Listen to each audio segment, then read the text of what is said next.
agencies are doing an incredible job. I'm here tonight to pay tribute to one of our longtime executive directors, Ed Talbot.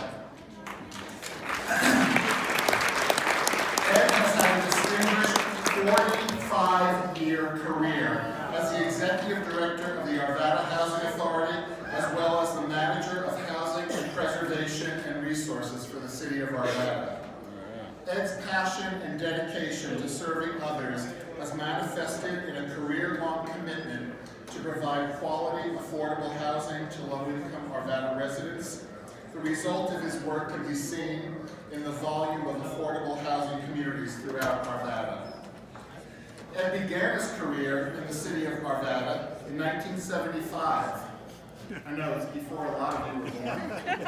As an associate planner. Shortly after joining the city, the Housing Community Development Block Grant, or the Housing Community Development Act of 1974 was passed. So Ed was tasked with filling out the city application for funding to be an entitlement city, also to establish the new CDBG program, to establish the Housing Authority, which would be running it, and the implementation of the Section 8 Housing Assistance Program. He was officially appointed executive director in 1976 and has held that position until his retirement in 2020. As you all know, we've had, I don't know how many of you are still excited about these Zoom meetings, but this is the first time we've actually been in person. I have to tell you, I'm loving it. I think everybody else is. Let's give it Just want to give a little bit more brief history. There's a lot to get through here. In 1980, Ed was designed and implemented the city's Essential Home Repairs Program. This program is one of the longest running operating programs for rehabilitation for single-family homes for low-income residents, homeowners of Arvada. One of Ed's more challenging assignments was as a project manager for a unique 1985 state-city cooperative effort with the State Land Board and Department of Institutions. His tasks included annexation, zoning, and master planning of 342-acre planned unit development. This included commercial, industrial, residential, and open space uses. You see his planning experience helped with that. This work involved negotiation of a multi-jurisdictional annexation agreement. The area is now home to a mix of housing, retail offices, Red Rocks Community College. Many of you know Joan Smith, who has been a teacher at Red Rocks for many, many years, as well as the G-Line rail line. Ed has supported numerous organizations throughout the years, including many board and advisory appointments. In addition to his work with the city, Ed was a long-standing member of Colorado NAHRO and the Mountain Plains NAHRO. His involvement included being the past Colorado and Mountain Plains NAHRO Vice President for Community Revitalization and Development. He was a member of the National Community Revitalization and Development Committee from 1989 to 2002, and then from 2018 to 2020. He's been a past president of the NAHRO Mountain Plains Regional Council in 2003 to 2005. He was also a member of the National Board of Governors and as a member of the Balanced Growth Working Group. Ed was a member of 3 NAHRO Urge delegations. This is where we actually go to different parts of the world and experience what's going on with housing and kind of share experiences. So Ed actually collaborated with housing and community development colleagues in Brazil, China, and he was the leader of a NAHRO delegation that went to Israel. While Ed worked tirelessly throughout his career to achieve professional goals, he also found time to play. He was known as a prankster in the office. You got to have fun somewhere, right? His adventurous spirit has taken him around the world, and true to form with his commitment to serving others, Ed is a longtime volunteer with the international environmental nonprofit organization Earthwatch. After 45 years of service and a career journey that took Mr. Talbot from an associate planner to executive director of the Arvada Housing Authority. Ed officially retired in May of 2020. The Arvada community and so many others have been so fortunate enough to partner with Ed and benefited from his expertise, collaborative nature, and passion for public service. Colorado and Mountain Plains NAHRO wishes to congratulate Ed Talbot on 45 years of dedicated and loyal service, and we wish Ed, your family, only the very best in the future.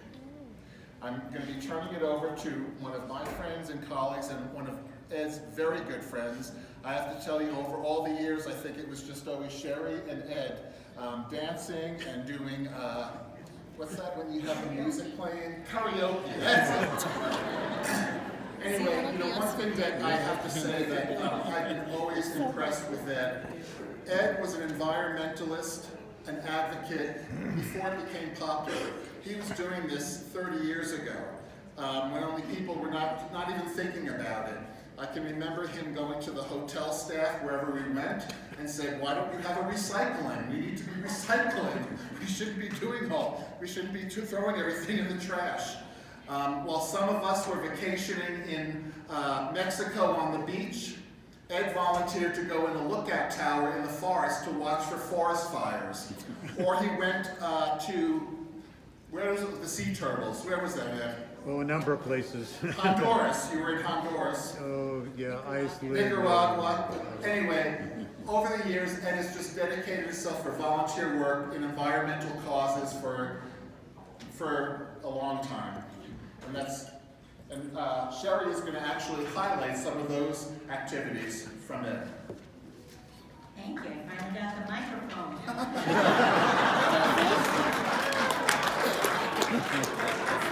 I am so proud to be one of the presenters of this award for Ed, my friend Ed. Ed and I met in 1991. We met at a NAHRO conference, and I was one of the newbies. I didn't know where to go, who to go, or where to go anytime. And he grabbed me by the hand and he started to lead me around like my brother, and I have really respected that, because without Ed, I probably would be sitting in hotels all the time, not seeing any of the world, even though we've seen all of the United States probably together. Yes, he has always been there for me whenever and wherever we went to NAHRO functions. I always had a dinner date, I always had a dancing partner. We closed up the place. It wasn't like these little weaklings that go to bed at 8 o'clock. We stayed up till 2 o'clock in the morning, and as a matter of fact, the band evicted us many a time. We always had adventures searching out different parts of the states and the cities, and he'd always take me on his adventures searching.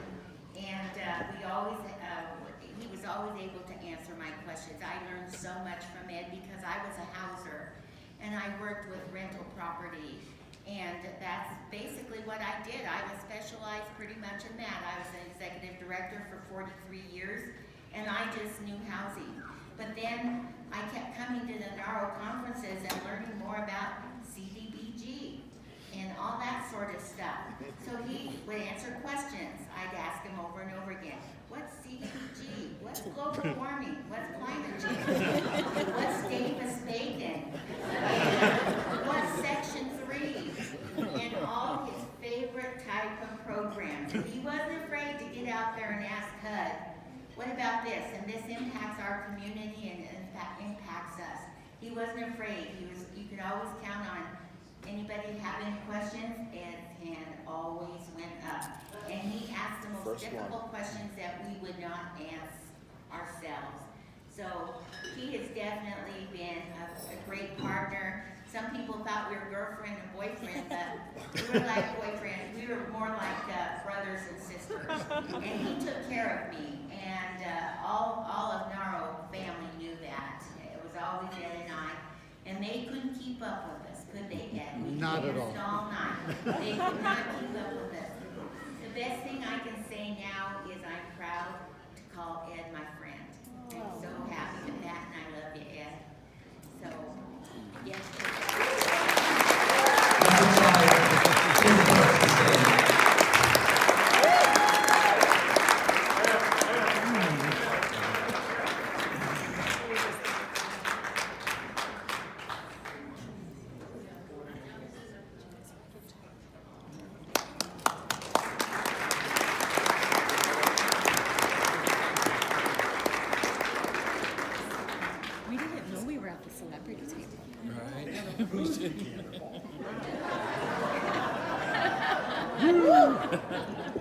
It's for flowers.